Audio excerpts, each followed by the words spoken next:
नमस्कार मित्रांनो, मी active education YouTube चॅनलमध्ये आपले स्वागत करतो. आपणासाठी एक महत्त्वपूर्ण बातमीचे स्पष्टीकरण करतो. तर चला स्पष्टीकरण करूया. बाळासाहेब ठाकरे जिवंत असते तर गर्जना केली असती. हे काय चाललंय? या बातमीचे टायटल आहे, पुण्यामध्ये नाईट लाईफ धोरणाने घेतला 2 जीवाचा बळी. या संदर्भामध्ये मित्रांनो स्पष्टीकरण करणार आहे. तर चला स्पष्टीकरण करूया. नमस्कार, मी आपले ऍक्टिव्ह एज्युकेशन यूट्यूब चॅनल तर्फे सहर्ष मनपूर्वक स्वागत करत आहे आणि स्वागत करून व्हिडिओला सुरुवात करत आहे. मित्रांनो, सोमवारी म्हणजे 20 मेला महाराष्ट्रातल्या आणि देशाच्या लोकसभेच्या निवडणुकीच्या 5व्या फेरीचे मतदान पार पडले आणि आता महाराष्ट्रापुरती तरी लोकसभा निवडणूक संपली आहे. फक्त मतमोजणीसाठी आपल्याला वाट बघत राहावे लागणार आहे. आता महाराष्ट्राला तरी निवडणूक संपली असल्यामुळे प्रचार, अपप्रचार, आरोप प्रत्यारोप म्हणून जे काय धुराळा उडला ते सर्वांनी पाहिला. तुम्ही पाहिला, मी पाहिला. मी आता त्याचं पोस्टमार्टम करायला हरकत नाही आणि मी त्या गोष्टीचे आता पोस्टमार्टम करतो आहे. योगायोग आहे मित्रांनो, असा आहे की या शेवटच्या फेरीच्या मतदान होत असताना किंवा झाल्यावर पुण्यामध्ये एक घटना घडली की त्या घटनेमध्ये निवडणुकीशी कुठे संबंध जोडता येतो का असे मला वाटू लागले आहे. म्हणून तुम्हाला माहित आहे काय, अग्रवाल नावाचा किंवा विशाल अग्रवाल नावाच्या कोण्या मोठ्या बिल्डरचे पैसेवाल्याचा मुलाने एक अत्यंत महागडी गाडी, काय पोर्च नावाची गाडी विकत घेतली आणि त्या गाडीला अजूनही आरटीओ कडे नोंदणी सुद्धा झालेली नाही. त्या गाडीचे रजिस्ट्रेशन सुद्धा झाले नाही, रजिस्ट्रेशन झाले नाही. अशी ती गाडी, ती अतिशय श्रीमंत बिल्डर आपल्या अल्पवयीन मुलाला वापरायला दिली. नुसती वापरायला दिली नाही तर दारू पिण्यासाठी मित्राबरोबर मद्यप्राशन करण्यासाठी हा मुलगा ती गाडी घेऊन गेला. ज्यांच्याकडे स्वतः लायसन्स पण नाही, ड्रायव्हिंग लायसन्स नाही, गाडीचा रजिस्टर नंबर झालेला नाही, हे सगळं कसं घडू शकतं? हा प्रश्न सध्या विचारले जात आहे. अनेक जणांना एकदम न्यायाची चीड आली आहे. कोणी आरोप केल्यामुळे, कोणी आरडाओरड झाल्यामुळे आता त्या मुलाच्या बापाला अटक झाली आहे. त्यावर कुठल्याही तरी स्वयंसेवी संघटनेच्या लोकांनी येऊन शाई फेकून तोंड काळे करण्याचा प्रयासही देखील केला आहे. अनेक जण चवताळून उठलेले आहेत. एकूण हे सगळं वातावरण बघितलं की असं वाटतं जणू काही पहिल्यांदा महाराष्ट्रात किंवा देशामध्ये काहीतरी घडलं आहे, ज्याला पोलिसी फौजदारी भाषेमध्ये हिट अँड रन असे म्हणतात. बेछूटपणे गाडी चालवायची, कोणाचा तरी जीव घ्यायचा आणि पळून जायचं. मग पकडल्यानंतर जे काय पुढे तमाशे होईल ते पाहायचे. मला अशा गोष्टीची गंमत वाटते. अशा गोष्टीचा या गोष्टीत दिल्लीमध्ये वारंवार घडले आहे. देशाच्या इतर राज्यामध्ये, इतर महानगरामध्ये अशा वारंवार घटना घडल्या आहेत. त्यातून हिट अँड रन ही शब्दावली तयार झाली आहे आणि त्या घटनेकडे इकडे घडली आहे. म्हणून किती हल्ले चालवले आहेत. नंदा नावाचा कोणीतरी दिल्लीचा मोठा उद्योगपती होता. दिल्लीच्या आणि देशाच्या सत्ताधारी आणि सेलिब्रिटीच्या वर्तुळात वागणारा हा उद्योगपती व्यावसायिक त्याच्या मुलाकडून सुद्धा हिट अँड रनचा प्रकार झाला. ती केस खूप गाजली आणि गंमत लक्षात घ्या, माध्यमाने उचलून धरली. फार उहापोह होऊन सुप्रीम कोर्टापर्यंत जाऊन शेवटमध्ये संबंधितांना सदोष मनुष्य वध केल्याचा गुन्हा नोंदवून केस कराव्या लागल्या आणि एवढं सगळं 15-20 वर्षातलं घडलं. ती गोष्ट पुण्यात घडली. ती घटना पाहिली. जगातील पहिली घटना आहे, देशातील पहिली घटना आहे असल्यासारखे बोलले जात आहे. मित्रांनो, मानभावीपणाचा, शहाणपणाचा, बदमाशपणाचा आणि हुकमशाहीचा हा प्रकार वाटतो आहे. जे कोणी आता तावातावाने बोलतात त्यापैकी किती लोकांनी असे प्रकार होऊ नये यासाठी योग्य वेळी त्या दिशेने टाकलेले पाऊल कडे आक्षेप घेतला होता का? आक्षेप घेतला तर गेल्या विधानसभा निवडणुकीच्या दरम्यान जवळजवळ म्हणजे 5 ते 4.5 वर्षापूर्वी नाईट लाईफ नावाची एक प्रकार राजकीय निवडणुकीचा विषय झाला. आज शिल्लक उरलेल्या शिवसेनेचे पक्षप्रमुख उद्धव ठाकरे यांचे लाडके सुपुत्र जे उद्धव ठाकरे आणि शरद पवारच्या विकास आघाडीमध्ये पर्यावरण मंत्री म्हणून मिरवत होते. म्हणजे अर्थ लक्षात घ्या, आज शिल्लक उरलेल्या शिवसेनेचे पक्षप्रमुख उद्धव ठाकरे यांचे लाडके पुत्र जे उद्धव ठाकरे यांच्या आणि शरद पवारच्या महाविकास आघाडीमध्ये पर्यावरण मंत्री म्हणून मिरवत होते ते आदित्य ठाकरे. त्यांनी विधानसभा निवडणुकीच्या दरम्यान मुंबईमध्ये, पुण्यामध्ये, महानगरामध्ये नाईट लाईफ सुरू करण्याची, उशिरापर्यंत नाईट लाईफला निर्बंध घालण्यात शिथिल करणार म्हणून अशी एक राजकीय भूमिका मांडली होती. ते नाईट लाईफ म्हणजे काय त्याचा हा पुरावा आहे. अग्रवाल नावाच्या एका धनाढ्य माणसाच्या अल्पवयीन मुलगा बेशुद्ध वेगाने नशा पाणी करून गाडी चालवतो आणि त्यामध्ये 2 निरपराधी लोकांचे बळी जातात. तेव्हा मला सगळ्यांना पहिल्यांदा आठवलं असेल तर जो कोणी 17 वर्षाचा अल्पवयीन मुलगा नशा पाणी करून भरधाव गाडी चालवून 2 लोकांचे बळी घेतो तो आदित्य ठाकरे यांच्या युवा सेनेचा कुणी पदाधिकारी आहे का? आणि आपल्या नेत्याने जे नाईट लाईफ सार्वजनिक जीवनात प्रस्थापित करण्याचा पवित्रा घेतला त्यांच्या धोरणाला परिणाम दाखवण्यासाठी सादर केला हे प्रेझेंटेशन आहे काय?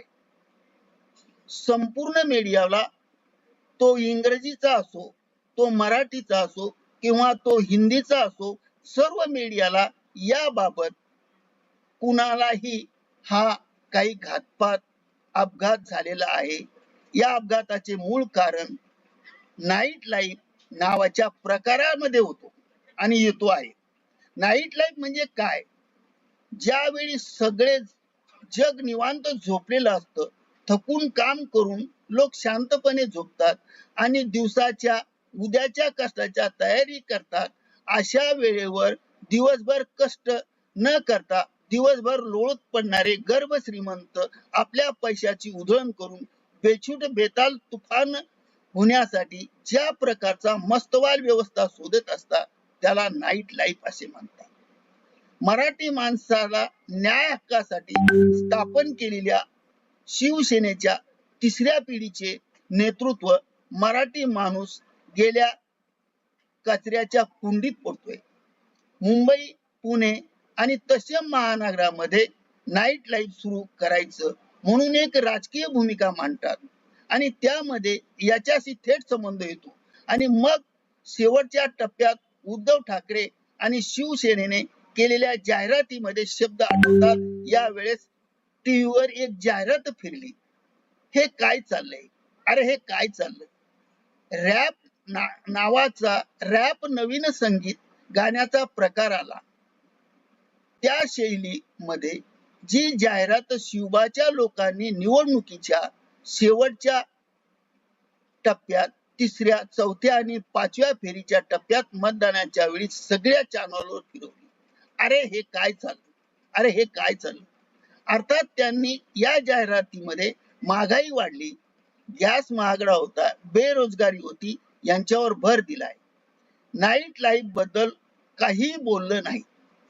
पण शिवसेनेच्या स्थापनेपासून हे सगळे विषय मराठी माणसाच्या अन्यायापासून परप्रांतीय आक्रमणापर्यंत मराठी माणूस आणि अमराठी माणूस सगळे गेल्या 57-58 वर्षामध्ये सातत्याने शिवसैनिकांनी मांडली, शिवसेनेने मांडली, बाळासाहेबांनी मांडली. पण त्यांनी कुठेही नाईट लाईफ चा उल्लेख केलेला नव्हता. ते नाईट लाईफ या नात्याने आदित्य ठाकरे यांनी आणले. कारण पर्यावरण मंत्री, पर्यावरणाचे संरक्षण करणे, आणि तेथून कुठे बाळासाहेब असतील तर त्यांनी कदाचित त्या माणसाला साथ घातली असते. उद्धवा, आदित्य, अरे काय चाललंय, अरे काय चाललंय. मी मराठी माणसाच्या न्याय मागणीसाठी शिवसेना स्थापन केली. तुम्ही धनाढ्य मस्तवाल श्रीमंताच्या पोरांना सोसले पुरवण्यासाठी ती शिवसेना राबवला निघालात. लाईट लाईफ सुरू करायला निघालात. काय चाललं, काय आहे प्रकार असतो. बघा मित्रांनो, काय प्रकार असतो.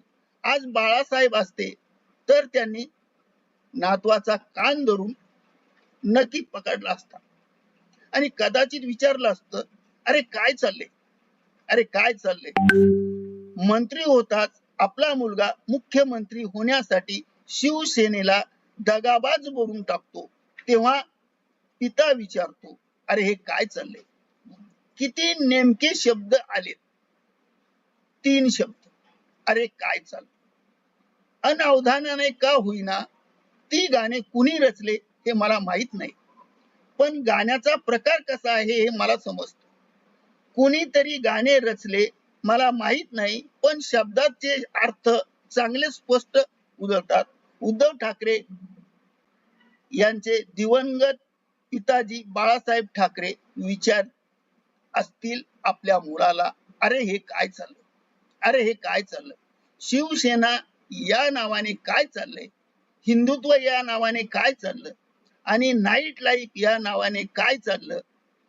आश्चर्य असं वाटतं की, मला वाटतं की दिवंगत बाळासाहेब सुद्धा हा प्रश्न विचारू शकले असते.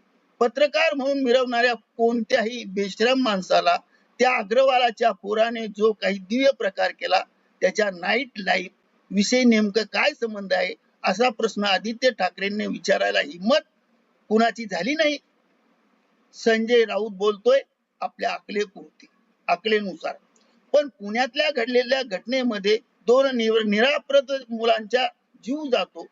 त्यांची सर्व सूत्र, सर्व गणिते श्रीमंत माणसांच्या पोरांनी नाईट लाईफ ला सुरुवात केली आणि करायला काही नाही, पण त्यासाठी कर्तृत्वाची सुद्धा चांगली गरज असते आणि आवश्यक असते. आणि सगळ्याला सुरुवात करायला काही कर्तृत्वाची गरज नाही. बापाकडे गडगंज पैसा आहे, तो पैसा उधळायला आहे, मस्ती करायला आहे. त्यासाठी सामान्य माणसाने कष्ट करून कसे तसे जीवन जगायला धडपडणाऱ्या मुंगीसारखे चिरडून टाकणे दारूच्या नशेमध्ये म्हणजे नाईट लाईफ होय. ते नाईट लाईफ आणण्यासाठी आदित्य ठाकरे यांची जाहीर सभा भूमिका महत्वाच्या आहेत. आणि काय चाललंय, अरे काय चाललंय, काय चाललंय. पत्रकारितेचं काय चाललंय, राजकारणाचं काय चाललंय, काय चाललंय शरद पवारच्या राजकारणाचं. याचा सरकार असतानाही अगदी लॉकडाऊनच्या काळात बाकीच्या सर्व हॉटेल बंद होत्या, चहा पाणी घ्यायच्या देखील निर्बंध होतात. अशा वेळेस सचिन वागळे आपल्या अधिकारात 2-4 तास रेस्टॉरंट बार यांना काळा ऑपरेट करण्याची परवानगी देतो, 100 कोटीची वसुली करतो, असा आरोप तत्कालीन पोलीस आयुक्त परमवीर सिंग यांनी करतात. एक ऍटिट्यूड आणि प्रतिज्ञापत्र लिहून परमवीर सिंगाने स्पष्ट सांगितलंय की 100 कोटीचा घोटाळा झाला. काय चाललंय. संपूर्ण उद्धव ठाकरे आणि 2.5 वर्ष मुख्यमंत्री पदाची कारकीर्द अवघ्या 3 शब्दामध्ये वर्णन करते. अरे काय चाललंय, अरे काय चाललंय. किती नेमके शब्द बाहेर येतात, पोटातले कसे ओठावर येतात, अरे काय चाललंय.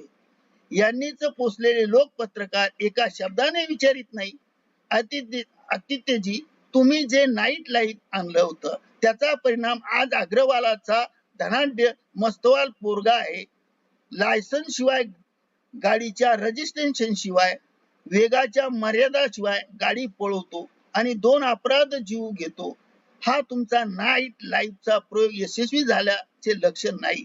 तानाशाही त्याला म्हणतात, हुकुमशाही त्याला म्हणतात. हुकुमशाही त्याला म्हणतात की गाडीला रजिस्ट्रेशन नाही, चालवायला गाडी ड्रायव्हिंग लायसन्स नाही, वयाची मर्यादा नाही, नशा पाणी करण्यासाठी कुणाची आडकाठी उरत नाही, त्याला तानाशाही असे म्हणतात. आदित्य ठाकरे यांची ही तानाशाही, हुकुमशाही, संविधान हे शब्द गुळगुळीत नसतात. त्या शब्दामध्ये असे काही अर्थ भरलेले असतात यतकंचितही भान नसतो. 5 वर्षापासून मुंबई महानगरामध्ये नाईट लाईफ आणण्याची गर्जना करणारे गप्पा तुम्ही केल्या नसत्या आणि आज त्याचे दुष्परिणाम पुण्यामध्ये दिसून आले नसते. आता सर्व चिडीचूप त्यासाठी मौन धरले गेलं. उद्धव ठाकरे की आदित्य ठाकरे या भयाने भावित झालेले आहे. परत एकदा मोदी बहुमताने, प्रचंड बहुमताने 400च्या वर सत्तेवर संविधान डोक्यात ठेवून येणार आहेत.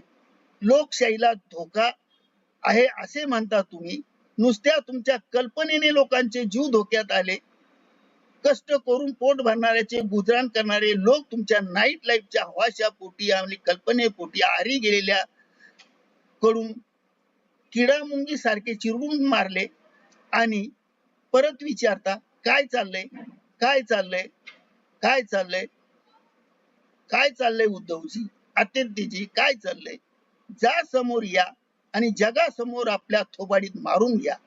कुठल्याही चुकीच्या क्षणी अस्मितेला लाख मारून नाईट लाईफच्या मागे धावत सुटला, पक्षाची बर्बादी केली. महाराष्ट्रात पुण्याची नगरी म्हणतात, शिक्षकाची नगरी म्हणतात, शिक्षणाची पंढरी म्हणतात, संस्कृतीची पंढरी म्हणतात आणि त्या पुण्यामध्ये दारूच्या बेफामनसेमध्ये एक तरुण कोणाचा तरी चिरडून मारतो. ती पुण्याची अवस्था कोणी केली? ती नाईट लाईफ नावाच्या गोष्टीने केली. काय चाललं, अरे काय चाललं?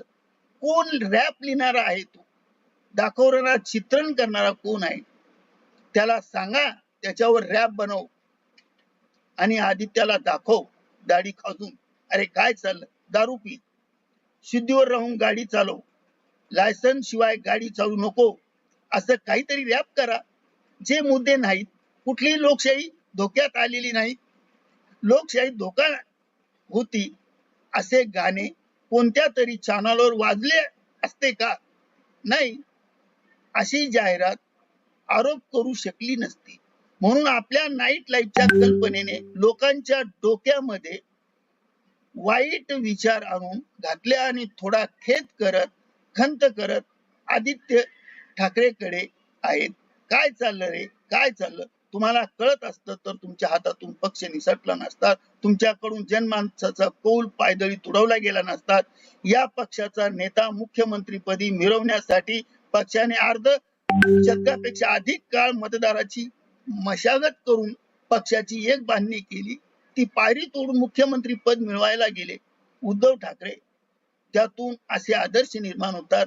यातून मग कोण अग्रवालचा पोरगा असो, त्याला वाटायला लागतं की मला पाहिजे ते मी करीन, मेरी मर्जी तेरी चूक. अजित ठाकरे जगभर पांडित्य शिकवतात. सत्ता गेल्यापासून त्यांना नाईट लाईफ आठवत नाही, पण त्या काळात, लॉकडाऊनच्या काळात सुद्धा ते नाईट लाईफ आरामात चालतो. मध्यंतरी तो कोणी एक कंबोज होता भाजपचा, त्याने रात्री ठाकरे बंधू आणि तेजस बंधू, आदित्य बंधू, त्याचे मित्र, कथाकथित धनाढ्य पोर वेळ टळून गेल्यावर देखील कुठल्या हॉटेलमध्ये, कुठल्या बारमध्ये जाऊन नाश्ता करतात, खात पीत होती. त्याचे चित्रण सीसीटीव्ही फुटेज मध्ये दाखवते. पिता पुत्र कुठल्या तरी हॉटेलमध्ये जाऊन खात असतील. तो अग्रवालचा पोरगा, यांच्यामध्ये काय फरक राहणार? अरे काय चाललं, अरे काय चाललं? खरंच मित्रांनो, कुठे बाळासाहेब असतील त्यांच्या मनाला या गोष्टीची किती यातना होत असते. ही आपली पिढी काय निघाली, काय आपले वारस निघाले. या मराठी अस्मिता आणि संस्कृती साठी, सभ्यतेसाठी झुंज दिली, संघर्ष केला. ती शिवसेना, तिची भूमिका कुठल्या रसातळाला आपले वारस घेऊन गेली, याची किती यातना त्यांच्या आत्म्याला होत असेल, नुसती कल्पना करा. मग वाटेल की शेवटच्या टप्प्यात का होईना आदित्य ठाकरे, उद्धव ठाकरे यांनी आपल्या पक्षाची भूमिका, दिशा ही रॅप मध्ये काढली आहे काय?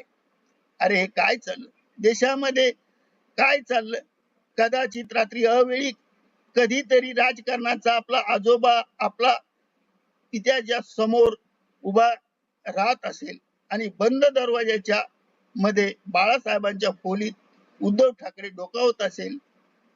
साहेब त्यांना विचारत असेल, अरे उद्धवा हे काय चाललंय?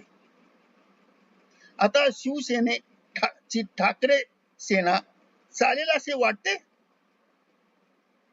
मुद्दा असा आहे, एवढी मोठी घटना घडल्यानंतर सार्वत्रिक उर बडवल्या गेला.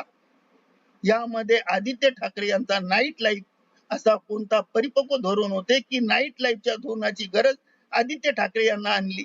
गोरगरिबांना ठार करण्यासाठी हे मुख्य तत्व होतं. नाईट लाईफ मुळे दोघांचे जीव गेले. घेतल्या गेल्या फक्त दारू पिणाऱ्या पोरांनी नाही, तर आदित्य ठाकरेच्या धोरणाने जीव गेला. करोडोपतींनी पाठीशी घालणाऱ्या मीडियांनी सुद्धा याची पर्वा केली नाही.